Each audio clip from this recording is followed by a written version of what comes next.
Hello and welcome back to the Level Up English podcast. If you are looking to improve your English, then I believe this is the place to be. I've noticed in the recent episode, my P's are popping quite a bit. You know, when you listen to that P sound, it sounded quite strong. So I've got this pop filter here. If you're watching the video version, you'll see I've got this pop filter on my microphone. It's kind of covering my face a little bit. I'm trying not to make it do that too much, but let's see if this makes any difference. It may not make any difference at all, but I'm hoping there will be some positive difference there, that those P's don't sound so annoying in your ears. But anyway, that's that. Today I want to talk about learning from non-native speakers. I hear this all the time as a topic, whether we should only look at native speakers for English learning advice. Now, I'm going to look at the pros and the cons of learning from non-native speakers. And I'm going to be talking about this in some detail today. And the reason is because I sometimes get comments about this. And I got one recently. No hate to this person, by the way. Like, I know you may be listening to this right now. But yeah, I do sometimes get comments such as, for example, I want to be just like a native speaker, or can you help me speak like a native speaker? These things are often requests that I get, and I often see some discrimination against non-native speakers where people say, I don't want to learn from non-native speakers. I will pick up bad habits. I don't want to hear accents that are not correct. You know, what is a correct accent? Maybe think about what that means, first of all. But I get lots of comments like this. I see this all the time on the internet, and I know other teachers do as well. So I'll be responding to these in today's episode. But just as a quick reminder that if you want to get bonus content to help you learn vocabulary from these episodes, with a quiz as well, or maybe to follow the transcripts, the live transcripts for these episodes, or maybe you want to join our group classes. We're doing 2 group classes a week at the moment. And if these become popular, I will do 3 a week. I'll keep increasing them. So if you want to join and find out all that bonus content, then you can go to levelupenglish.school and click on the members button at the top of the page. There are options to join on a monthly basis or an annual, yearly basis. So it's quite flexible in terms of what you want to do. But anyway, I'll get back to the topic and I will talk a little bit now about why I believe this is an important topic to cover. So I think the mindset of thinking we cannot learn from non-native speakers in an extreme sense can lead to racism and discrimination. In some cases it can. So there are many countries, particularly in Asia, I'm not going to point fingers at any one country, but I've seen this myself. I know other people have had trouble with this, where, for example, if you have white skin like me, and you're from England, let's say, you're going to have much less of a hard time finding a job than someone who is a non-native speaker who isn't white, but they have flawless, perfect English, and they have all the teaching degrees you could need.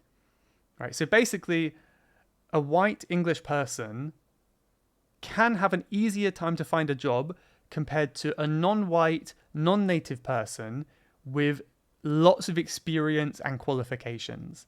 This is just discrimination, right? It's just not fair for people who work so hard on something and they are objectively better, like they're more knowledgeable about the language, and yet they find it harder to get a job because of the way they look and where they're from. And that kind of discrimination is a big problem, I think, especially in the English teaching world, and I think that needs to be fixed. But I just wanted to mention that. I'm not going to get into that specific problem too much today. I just wanted to mention how this kind of attitude can cause these problems in the extreme for other people and for the learners themselves as well. So my main argument today is that this attitude of closing yourself off from so much learning will potentially make your learning journey more challenging. To learn efficiently and in the best way, I believe it's best to be open-minded and accept that you can learn something from anyone. I love that idea that everyone has something to teach us. If you just listen carefully, you can learn something new from every person you meet. I love that idea. And by the way, for any of you who are taking the IELTS exam out there, I think this topic would be a really good practice one. So if you want to listen to this episode and then maybe summarize as kind of an IELTS writing essay, talking about the pros and the cons, or maybe you're talking about an argument, trying to explain why something should happen, I think this could be a really good one. So I imagine what I'll be talking about today will be structured in a similar way, right? I've got kind of points and reasons and points and reasons and a conclusion at the end. So if you want to do some extra work and practice for your exam, could be a topic to consider. Before I get into some of my opinions on this in more detail, I want to give a disclaimer, which in other words just says, don't get too mad at me because I want you to know this piece of information first. And that is, I definitely understand the feeling and the urge to avoid non-native speakers. Right? Because I imagine it's like you don't want to cement mistakes into your mind thinking they're correct. If you cement a mistake, it goes into your mind and it becomes hard, like cement, like rock. You don't want these mistakes to harden and get stuck into your head. So I understand that the fear is by listening to a non-native speaker, you'll hear some mistakes and you'll be learning bad English. And there are a few things I could say about that. I think, first of all, this feeling I share with you, I also get in my, let's say, my Japanese learning, for example. When I am listening to a podcast and I hear a native speaker and a learner talking, I'm much more skeptical of the learner. Like, I'm not opening my mind as much, just in case they are making some mistakes. Now, I don't know if that's the best attitude to have, but I do think it's good to question things and not accept everything as true, whether that is grammar and pronunciation or anything else in life. Question everything. It's always a good rule to live by in life. So the main thing here is to keep in mind that both native and non-native speakers can make mistakes. Do make mistakes, in fact. So it's always important to be inquisitive and have a questioning mind. If you're inquisitive, it just means you're questioning things. You're questioning everything. So it's always important not to accept everything as you hear it, whether you're listening to a native speaker or not. Of course, a lower level learner will undoubtedly make more mistakes. If you're listening to a beginner in English, you will hear many mistakes. That's obvious. But I just think it's a good idea to double check anything that people say that you're not sure about. If you hear a new word, it's a good idea to do some more research and learn more about that word without just learning it from them. Because I've had that before where I've learnt a phrase from a native Japanese speaker and I've used it with another person who said, that phrase is not common, we do not use that phrase. So I don't know why this happens, but it just shows that native doesn't mean correct. Native doesn't mean perfect. Everyone makes mistakes. I do believe it's unlikely that you're going to pick up bad habits simply by listening to someone. It's quite difficult to learn new things, isn't it? And just by listening, it's not going to be really enough for you to kind of get that new grammar into your head. You need to practice as well. So when you're practicing, make sure you're researching and questioning what you're learning. So yeah, in summary there, both native and non-native speakers make mistakes. It doesn't really make sense to discriminate against non-natives based on that conclusion. Okay, let's now get into some more reasons as to why you might consider not shutting out non-native speakers for your English learning. So one of them is the people you're likely to meet and talk English with in the real world are non-native speakers. So, according to my research on Google, there are 1.35 billion people in the world who speak English. So 1.3 billion, a lot of people. The native speakers of English around the world is around 600 million. It's a lot of people, but it's less than half if you include all the speakers, right? So based on that statistic alone, you're much more likely to meet people who are non-native speakers using English in the world. You're more than twice as likely.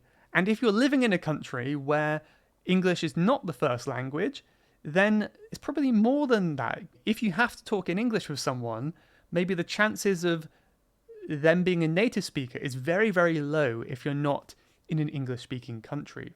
So my advice is don't discount learning from them as well. It's really important to be able to understand people from all over the world with different accents and different voices and pronunciations, not just people from one region of England, for example. That's my opinion. If you focus only on this kind of RP English, received pronunciation, that's often what textbooks are based around, right?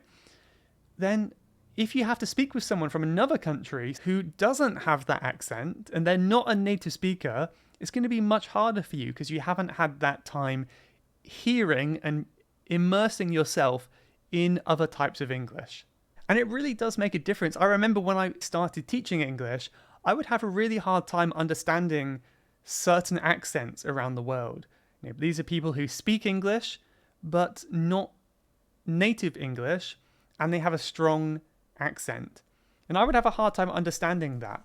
But since I've been a teacher, I've been kind of more surrounded by these different accents. It has become much easier for me.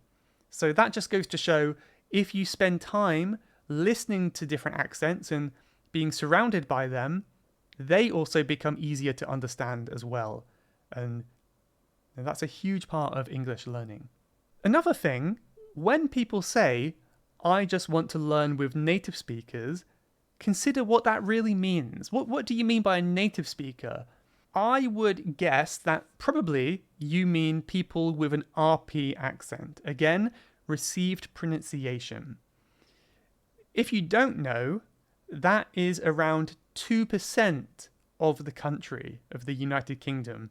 So only 2% of people speak with an RP accent. And again, this is the accent that most textbooks and standard English is based around, but only 2%. So even if you live your whole life in the UK, like I have done, it's not so common that you'll run into someone who speaks with an RP accent, especially if you're not in that small region in the south of England. There are so many accents in the English-speaking world, but people rarely talk about learning from someone with a thick, rural, countryside Irish accent. You don't often see teachers who are really popular with a strong Irish accent, which, I don't know if it's a bad thing or a good thing, but I guess it is kind of a shame in some way. Or maybe Jamaican English. In Jamaica, the official language is English. But when people say they want a native speaker, I don't think many people mean a Jamaican English, right? The same with Nigeria as well. I know Nigeria has many languages, the country of Nigeria in Africa. But I believe English is the official language. Most people speak English there. And you'll see Nigerians all around the world. They make up 0.5% of England and Wales, which doesn't sound like much, 0.5%, but that's a lot of people. That's tens of thousands of people. That's a lot of people, and you will meet them from time to time. And yet no one really talks about learning from them either. Now, I think this is a whole different problem. I'm not going to get into that today. I think it's a shame that these teachers with other accents find it difficult to get students. That's just the way things work, and it's a shame. But my point is, in these cases, for most learners, a non-native speaker might be easier to understand. I've had this myself. I've had students, let's say Russian students, for example, who speak very good English. and I can understand them much more easily than I can if I go to even Manchester, right? I'm not throwing shade at anyone from Manchester, just I'm from the south of England and Manchester's in the north, so I find that accent quite difficult. It's not easy for me to understand. Consider that a lot of advanced non-native speakers will have a more generic accent that can be understood internationally. So there's this thing, international English, which is English that can be understood in any country around the world. This is because they have learned it for that reason, right? Whereas if you are from, let's say, the countryside in Ireland, then it might be harder, it probably will be harder to go to other countries around the world and be understood without changing your accent. If you know me, you already know that I love accents and I think we should all embrace our accents. And I would never ever want these local accents to disappear. That's never what I would want. But of course, if being understood by most people is your only goal in English, then trying to learn to speak with these accents is not the best way to go. So basically my point there is that a lot of non-native speakers speak really clearly and they have a nice generic international accent, and they can often be more clear and sometimes more correct than a native speaker. So I think we have to kind of remove that idea of perfect or correct language. Because if mistakes are a part of language, then how could we ever have perfect language? What does that even mean? There are also many non-native speakers, some of whom I have had on the podcast before. So if you've listened to some previous episodes, you may have heard speakers such as these people who you may not even realize are not native speakers. These are people who have worked really hard on their English for a long time. And when I talk to them, I don't think of them as an English learner because they sound so natural, right? They sound so natural. This doesn't mean they have a British accent, by the way. Sometimes there may be elements of different accents in there. It's their own signature, their own voice, right? But they're not making a single pronunciation mistake, and therefore they sound just as natural as a native speaker does. That's another thing to keep in mind here as well. Now I want to talk for a second about what you can learn from non-native speakers. So if you have skipped all of the episodes I've done in the past where I have spoken with non-native speakers, then you have missed some amazing advice and amazing content. That's not only learning from their experience that they share, but also hearing the tips that they have as well. I've had some amazing conversations with non-native speakers and English learners in the past, and there are a few reasons why. One of them is that they have been through exactly what you're going through. As an English teacher, I think it's important that I learn languages too, and I know what the struggle of learning languages is like. However, I can never have the exact same experience as you because I am not learning English as a second language. I can study English, I can learn other languages, but I'm not learning English in the same way that you are, right? I know lots of things like phrasal verbs, and I just know what sounds correct and what doesn't. You have to learn phrasal verbs, and you have to learn with more effort, more actively. You cannot be as passive as I was when I was a child and I was learning without really realizing it. So it's a really nice idea to learn from someone who has been through the journey before you. They know the struggles of learning English, and they can help you, navigate that. I think that's really, really important. Hopefully you can also learn from me with my experience learning languages, but I would be quite skeptical of a teacher who has never ever tried to learn another language. If you're teaching a language but you've never tried to learn another one yourself, I kind of wonder how much is missing from your teaching. I'm not going to confidently say you need to learn a language, but it's just something to keep in mind, right? It's also interesting to note that native speakers do not have a perfect knowledge of their own language.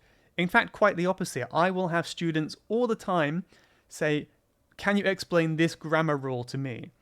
And it will be something I've never heard of before because it's just something that I use naturally, but I don't know how I use it. It's not a conscious thing for me. So then I have to kind of research and learn about it. One example of this is adjective order, right? Many students who are learning English will learn about adjective order. This is where you have to use adjectives in a specific order before a noun. I cannot say the English delicious food, right? As a native speaker, I know that, but I don't know why. You should say the delicious English food. Right? Delicious comes before English, right? That kind of describing opinion adjective comes before the country. And as a native speaker, we don't know why this is. As a learner, you're learning this more actively. So in that sense, non-native speakers have a deeper knowledge of the grammar than native speakers in many cases. Another example, the present perfect tense. If you are an intermediate speaker of English, you probably know the present perfect tense. However, if you ask someone on the street in England, tell me about this tense, present perfect, they will not know what you're talking about, right? It's not something that's commonly known. We know present tense and past tense, but present perfect, what does that mean? And my friends don't know what that is, for example. So it's just another example why native speakers are not the best people to learn from necessarily. Another interesting point is that non-native speakers will sometimes speak with fewer mistakes than native speakers. This is really dependent, of course, it's not always the case, but I've seen this with my students from time to time. And I think the reason is because learners of English try to avoid making mistakes. They try to fix their mistakes and speak perfectly. Nothing wrong with that. However, a native speaker doesn't really care about that. We don't care if we make a mistake. The main thing that we care about is that we are being understood. Of course, as a teacher, I try to avoid these mistakes, but with my friends, I don't care how many mistakes I make. It's just about whether they can understand me and I'm kind of communicating effectively. Normally in my lessons, I have a file open on the side of my screen where I write down any mistakes that I hear. With some students, I get through the whole lesson, I don't have any mistakes because I didn't hear a single one in their whole hour of talking, which is amazing. But I think that just goes to show you how some non-native speakers can really perfect their English to a good level above what is common with native speakers. And then if you look for a teacher, a non-native English teacher, they will often have really clear pronunciation. And that's from kind of learning the rules very carefully from the beginning. I have also taught other teachers in the past, and their pronunciation is sometimes better than me, because I say things wrong from time to time. There's certain sounds that I mess up. I'm not great at them. They're just habits that I've had my whole life. But for a teacher, they've worked on these sounds again and again and again. And yeah, some non-native teachers can have a really good accent. So, again, don't discount it right away. The very last thing I want to mention today is what I've seen in my group classes. So there's lots of benefits from learning in a group from other English learners who are not native speakers. So for lower level learners, you can learn from their mistakes. And honestly, we all make mistakes, so I think this applies to everyone. But I've noticed this before when I've joined a Chinese group class. I heard some mistakes in my classmate when he was talking, and I realized, oh, I make that mistake as well. But when I'm speaking, I wasn't able to notice it. So sometimes you hear a mistake and you can learn from them, apply that to your own English as well. So that's one benefit, is learning from others' mistakes. And also teaching is a great way of learning too. We do a lot of group work, like smaller group work in the group classes, and very often some students will teach the other students something new. If one student doesn't know the answer, the other student will teach them the answer and the reason why it's correct. And teaching is one of the best ways of learning, So that's something that I think is really positive in the classes. Another bonus is they may speak your language as well. This is something that I've seen. We've had 2 people that speak Arabic. I'm trying to explain a word or a concept in English, and sometimes it's quite difficult. Words don't translate very well. Maybe I'm not explaining it very well. And if it takes too long for me to explain in English, it's quite helpful when another student just says, oh, by the way, this is the translation in Arabic. And then the student goes, okay, thank you. And that saves a lot of time. That can be really helpful as well. And I suppose that's it for now. I'm sure there's more examples, but that's what I've written down for now. But anyway, I don't want this episode to go on for too long. So here's my conclusion. My conclusion today is not that one is better than the other. I'm not saying that non-native speakers are better or worse, but it's simply to say, don't close your mind off from learning from anyone. Keep your mind open to learning at all times. Everyone has something new that they can teach us, either knowingly or unknowingly, if they realize it or they don't. So that's my main idea today, is just keep your mind open, learn wherever you can. And I think people who do that see the biggest and the fastest success in their own learning. Anyway, I'd love to hear your ideas on this too, so please feel free to join in with the conversation at levelupenglish.school/podcast 243. So I'll leave you now with a quote about groups. This is a quote from Idowu Koyenikan, something like that, I imagine. And they said, "There is immense power when a group of people with similar interests get together to work toward the same goals." Immense power means strong power, big power. People working towards the same goals. That's very true and hopefully inspiring as well. Well, I'll leave it here. So thank you for listening to this long episode, and I'll catch you next time on the Level Up English podcast. Goodbye for now. You have been listening to the Level Up English podcast. If you would like to leave a question to be answered on a future episode, then please go to levelupenglish.school/podcast. That's levelupenglish.school/podcast. And I'll answer your question on a future episode. Thanks for listening.